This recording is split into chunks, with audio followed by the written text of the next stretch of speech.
जी हाँ, इस वक्त की अहम खबर अनंतनाग के खलचौहर रानीपुरा इलाके में हिफाजती फोर्सेस के साथ एक झड़प के दौरान 3 मिलिटेंट मारे गए हैं। तफसीलात के मुताबिक फोर्सेस को इलाके में मिलिटेंटों की मौजूदगी की एक मुसद्दिका इत्तला मौसूल हुई। इसके बाद जम्मू कश्मीर पुलिस, फौज की 19 राष्ट्रीय राइफल्स और सीआरपीएफ ने मुश्तरका ऑपरेशन शुरू किया। इस दौरान इलाके में पनाह लिए हुए मिलिटेंटों ने फोर्सेस पर फायरिंग कर दी। जवाबी कार्रवाई के तहत एनकाउंटर के दौरान 3 मिलिटेंटों को मार गिराया गया। अगरचे पुलिस ने महलूक मिलिटेंटों की शिनाख्त अभी तक जाहिर नहीं की है, ताहम ज़राए के मुताबिक महलूकीन में एक सरकर्दा मकामी मिलिटेंट कमांडर भी शामिल है। उधर अमन कानून की सलामती को लेकर कस्बे अनंतनाग समेत जनूबी कश्मीर के सभी हसास मुकामात पर फोर्सेस की इजाफी तैनाती अमल में लाई गई है। मोबाइल इंटरनेट खदमात को भी जिले में फिलहाल बंद कर दिया गया है। फोर्सेस ने जाए वारदात पर हथियार और गोला बारूद भी बरामद करने का दावा किया है। और चलिए, अनंतनाग से हमारे साथ हमारे रिपोर्टर मुदस्सिर कादरी मौजूद हैं। मुदस्सिर से जानेंगे, मुदस्सिर, इस एनकाउंटर के ताल्लुक से तफसीलात चाहेंगे, अभी वहां पर क्या कुछ हालात?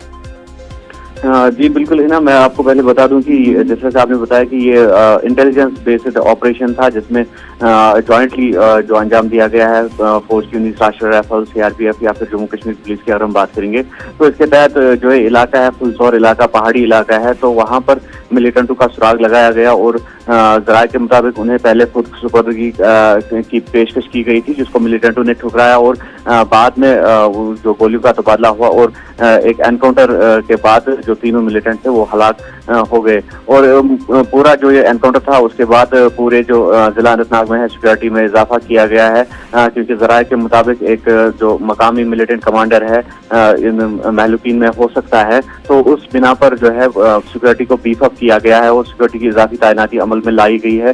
और डीजीपी के हवाले से, जो दिलबाग सिंह डीजीपी जम्मू कश्मीर पुलिस के हैं, तो उनके हवाले से खबर आई है कि जो इनमें तीनों मिलिटेंटों में से एक है एचएम का मसूद है, हिजबुल मुजाहिदीन का मसूद है, जो जिसका ताल्लुक डोडा से बताया जा रहा है। और डीजीपी का ये भी कहना है कि उसके मारे जाने से डोडा जो है मिलिटेंसी फ्री हुआ है और साथ ही साथ जो 2 और है इसमें मिलिटेंट है उनका ताल्लुक लश्कर तैयबा से बताया जा रहा है। और ज़राए के मुताबिक जिस तरह से मैंने बताया कि वो मकामी मिलिटेंट कमांडर हो सकता है जिसका ताल्लुक कस्बा अनंतनाग से है। और कुल मिलाकर अगर देखा जाए तो पुलिस ने इस ऑपरेशन को काफी अहम करार दिया है, क्योंकि गुज़श्ता कई रोज से जिस तरह से जनूबी कश्मीर में एंटी मिलिटेंसी ऑपरेशन जारी है, तो उनको कामयाब तरीन करार दिया जा रहा है। और ये भी उसी ऑपरेशन की एक कड़ी है, जो ऑपरेशन जिस तरह से हमने माजी में भी बताया था कि इसमें शिद्दत लाई जाएगी। आगे भी जो मिलिटेंसी मुखालिफ ऑपरेशन है तो ये आगे भी जारी रहेंगे। और अभी तक जो जून की अगर हम बात करेंगे तो अभी तक जो हमारे पास डेटा है तो उसके मुताबिक लगभग 36 मिलिटेंट मारे गए हैं जून के